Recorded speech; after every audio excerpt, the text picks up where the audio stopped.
नमस्कार दोस्तों, स्वागत करता हूं अपने इस यूट्यूब चैनल में जिसका नाम है अनुज गोरखपुरिया। आशा करता हूं कि आप लोग कुशल मंगल होंगे और अच्छे से होंगे।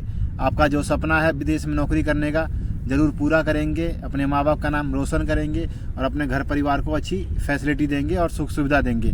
तो आज का वीडियो बहुत ही इंपॉर्टेंट है। जो लोग भाई लोग मेरे बारे में नहीं जानते हैं बता देता हूँ। मेरा नाम अनुज है, मैं गोरखपुर उत्तर प्रदेश से हूँ और मैं अभी यूरोप रोमानिया में काम कर रहा हूँ। तो आज का जो वीडियो है बहुत इंपॉर्टेंट है।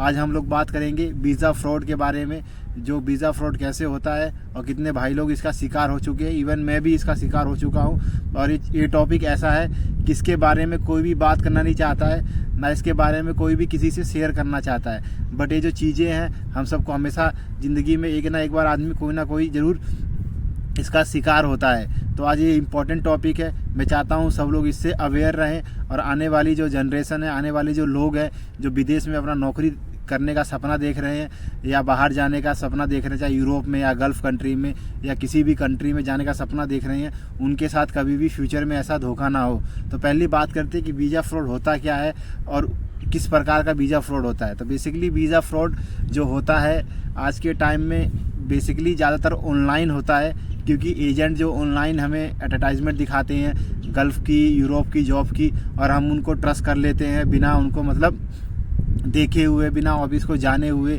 हम लोग उनसे मतलब ऑनलाइन फ़ोन पे बात करते हैं, मैसेज पे बात करते हैं, व्हाट्सअप पे, इंस्टाग्राम पे उनसे बात करते हैं हम लोग, और उनको हम लोग पेमेंट उनकी देते हैं। बट ऐसा जो है ज़्यादातर ऑनलाइन फ्रॉड का ही कारण होता है, जिससे कि हम लोग फ्रॉड का शिकार बनते हैं। इवन मेरे साथ भी ऐसे ही फ्रॉड हुआ था ऑनलाइन। मेरा सिंगापुर के नाम से मैंने कम से कम अपना 80,000 रुपये का मेरा फ्रॉड हुआ था।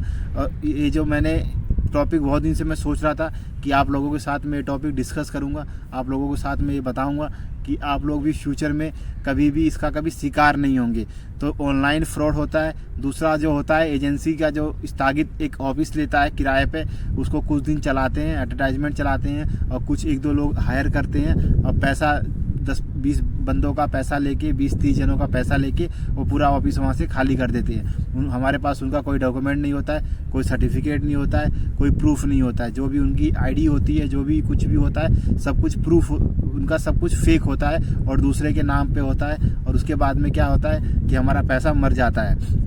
जो तीसरा फ्रॉड क्या होता है कि जो हमें नौकरी जो बताते हैं वो नौकरी नहीं मिलती है, वहाँ जाके हमें कुछ और काम करना पड़ता है। हमारे जो प्रॉमिस किया होता है डॉक्यूमेंट पे, जो ड्यूटीज़ लिखी होती है, जो सैलरी लिखी होती है, जो फैसिलिटीज़ लिखी होती है, जो काम लिखा होता है, वो काम नहीं करना होता है और काफ़ी जाके हमें वहाँ पर दिक्कतों का सामना करना पड़ता है। और कई जगह भाई ऐसा भी होता है कि वहाँ हमारा पासपोर्ट भी जमा कर लेते हैं और 2-2 साल तक पासपोर्ट भी नहीं देते हैं और बहुत ही टॉर्चर करते हैं, ना टाइम पे खाना देते हैं, ना अदर फैसिलिटीज़ देते हैं। तो ये भी एक तरह का स्कैम है, ये भी एक तरह का फ्रॉड है जो हमें बचने के लिए बहुत ही इम्पोर्टेंट है। और चौथा हम लोग फ्रॉड का बात करेंगे कि किसी और के नाम पे, कंट्री के नाम पे किसी और कंट्री में भेज देते हैं। ऐसा भी हुआ है भाई, क्योंकि काफ़ी जब आदमी को बाहर जाने का वो लगता है कि हमें बाहर जाना है, हमें एक पैसा कमाना है, फलाने का लड़का फलाने का ठिकाने का बाहर चला गया, हमें भी जाना है, तो आदमी जोश में आके अपना होश खो देता है और बाद में ऐसा ही होता है, उसका पैसा का बर्बादी होता है और बाद में उसका पैसा उसको वापस नहीं मिलता है। फिर क्या होता है, फिर उसको शुरू से ही स्टार्ट करना पड़ता है, क्योंकि जो हमारी मनी है, जो हम लोग पैसा एजेंट को देते हैं या किसी भी एजेंसी को देते हैं, वो हमारी हार्ड मनी होती है, हार्ड सेविंग मनी होती है। अगर हमारे पास पैसा होता तो हम लोग विदेश क्यों जाते। तो यही बात है। ये टॉपिक ऐसा है वीज़ा फ्रॉड का कि कोई भी इसके बारे में बात नहीं करता है, कोई भी शेयर नहीं करता है चीज़ों को। अगर मेरे साथ हुआ है तो मैं आपको नहीं बताऊंगा, बट मैं चाहता हूं कि मेरे जो साथ हुआ है और जो मैंने जो फेस किया है मैं सबको बताऊं और सब इस चीज़ को सीखें और फ्यूचर में कभी आप लोगों के साथ भी ना हो। अगर आप लोग भी चाहते हैं इससे बचने के लिए तो मेन उपाय बताता हूँ आपको क्या करना है। तो कभी भी आप विदेश में अगर नौकरी करने के लिए जाते हैं तो मेक श्योर आप किसी भी एजेंसी को के थ्रू जा रहे हैं तो आप उस एजेंसी को बाय हार्ट जानते हो, अच्छी तरह जानते हो, और आपका कोई रिलेटिव, आपका कोई फ्रेंड उसके थ्रू गया हो, उसके पास गवर्नमेंट आईडी हो और स्टेबिलिटी हो कि भाई उस जगह पे, उस प्लेस पे वो कम से कम 3 से 4 साल 10 साल पुराना बंदा हो और वहाँ पर वो बंदा सच में जेन्युइन काम करता हो और उसको कोई भी पहले पेमेंट नहीं देना है आपको। क्योंकि क्या होता है कि आजकल फ्रॉड बहुत तरीके का होने लगा है भाई। Fake work permit, fake offer letter बनाने के बाद आप लोगों से पैसा ले लेते हैं, फिर बोलते हैं कि हमें ये पैसा इसके लिए चाहिए, मेडिकल के लिए चाहिए, फिर बोलते हैं इंश्योरेंस के लिए पैसा चाहिए।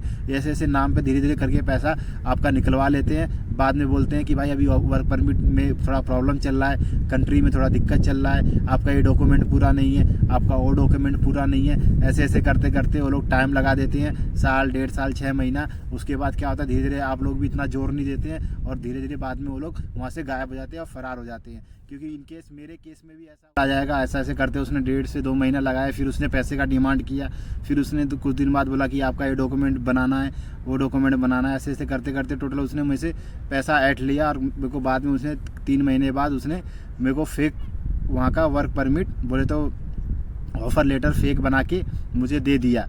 जो मतलब मैं कि चलो थोड़ा बहुत मुझे आइडिया था, तो मैंने उसको जाके मैंने चेक कराया, अपने फ्रेंड लोगों से पूछा, तो उन्होंने बताया कि मेरा जो फ्रेंड था जो काम करता है बाहर, उसने बोला कि भाई ये फेक है, ऐसा कोई भी कंपनी कभी भी ऑफ़र लेटर बना के नहीं देती है। प्रॉपर ऑफ़र लेटर जो होता है प्रॉपर होता है, कंपनी का मोहर होता है, आपके बारे में पूरा डिटेल होता है और आपकी जॉब एंड रिस्पॉन्सिबिलिटीज़ होती है, आपकी फैसिलिटीज़ होती है और आपका हर एक चीज़, सैलरी स्ट्रक्चर और हर एक चीज़ उसमें मेंशन होती है। तो मैं आप लोगों को अपने वीडियो के माध्यम से यही बताना चाहता हूँ भाई लोग कि अगर आप लोग भी विदेश में जाने का सपना देख रहे हैं तो इतना कोई जल्दीबाजी मत करिए।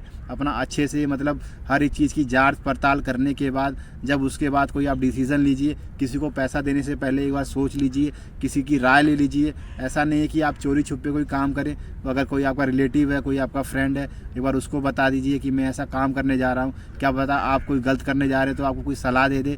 तो कोई भी काम जल्दीबाजी में मत करिए और कोई भी काम किसी को देख के मत करिए। अगर आपकी जितनी औकात है उतना ही काम करिए। ज़्यादा अगर आप लोग करेंगे, या इवन मैंने जो अपना काम किया था उसके बाद मैं भी पछताता हूँ। उसका पैसा मैं लोन में पैसा लिया था, उसके बाद मैंने कितना महीना काम करने के बाद वो पैसा मैंने पे किया था। तो मैं चाहता हूँ कि आपको ये टॉपिक के बारे में कोई भी बात नहीं करता है, पर मैं चाहता हूँ आप लोगों को इस टॉपिक के फ्यूचर में आप लोगों के साथ कभी ऐसा इंसिडेंट ना हो। अपना हार्ड मनी जो है उसको अच्छे से बचा के रखिए। कोई भी काम करते हुए सोच समझ के और अच्छे से विचार समझ करके अपने बड़ों से वो काम करिए। आशा करता हूँ आपको वीडियो इन्फॉर्मेटिव लगा, अच्छा लगा होगा। अच्छा लगा तो प्लीज़ चैनल को लाइक करिए, सब्सक्राइब करिए वीडियो अपने मेरे यूट्यूब चैनल को, और ऐसी इन्फॉर्मेटिव वीडियो मैं आप लोगों को बना कर देता रहूँगा। मिलते हैं दूसरे वीडियो में, जब तक के लिए जय हिंद, जय भारत।